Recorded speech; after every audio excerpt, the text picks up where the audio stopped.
We know that selecting the right information from the case notes is one of the most difficult things about the OET writing.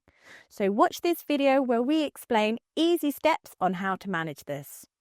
Hello, I'm Jo from Specialist Language Courses. We are OET Premium Preparation providers, which means you are in the right place for your OET preparation.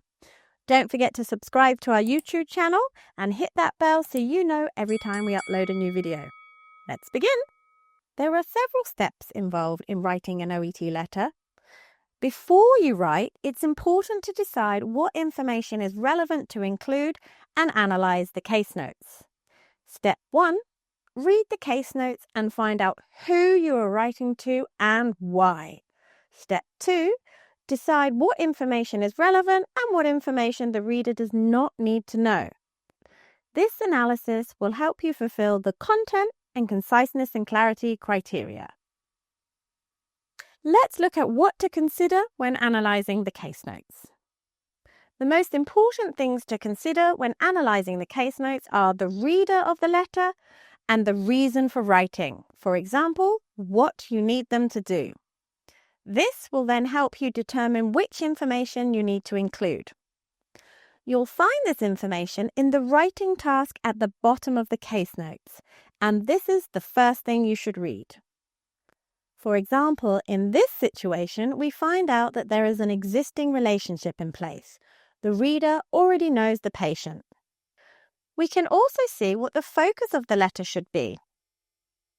Use this knowledge when reading through the case notes. For example, in this case, the fact that the patient underwent a total right hip replacement is relevant. The reader does need to know this information because it tells them the main treatment received. However, in the past medical history, details of previous operations are not relevant to the current situation or ongoing care.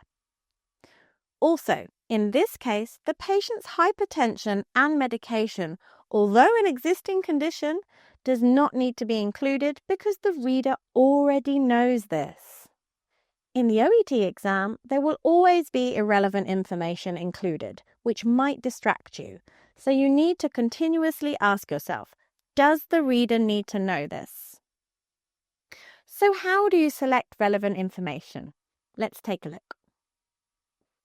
Once you have the reason for writing and the reader clear in your mind, you should then read through the case notes and decide essential information for the reader, so information directly related to the care that the reader needs to provide.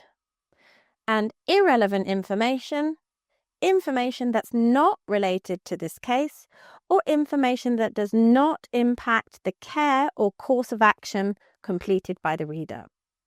Remember, every set of case notes is different, so where past medical history might be important for one task, it might be irrelevant for another.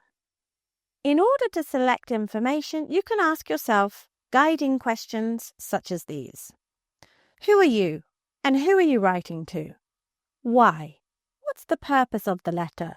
For example, requesting ongoing care. What is the key information to include? What information is not relevant to the purpose of the letter? Or you could use ISBAR, which stands for Identify, the patient's name, age, and how they're connected to you. Situation, why you're writing about this person, and an overview of their health status and any other relevant information such as admission dates. Background, any relevant parts of the patient's medical history and social or family background. Assessment, how the patient is now and any treatment they're receiving.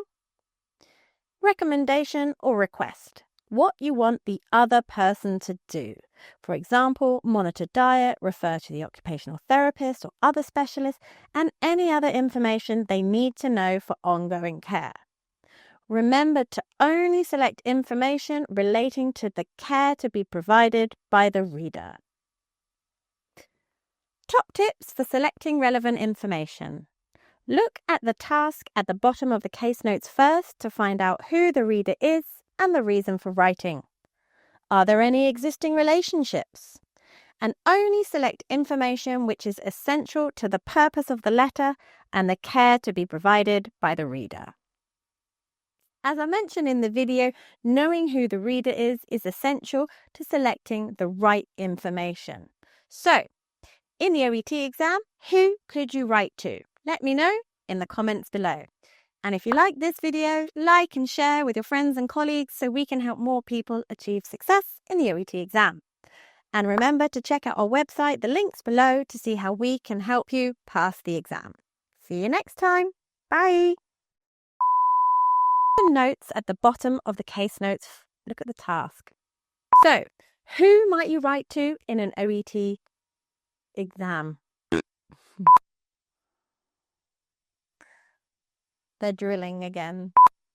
Ah, so close, so close.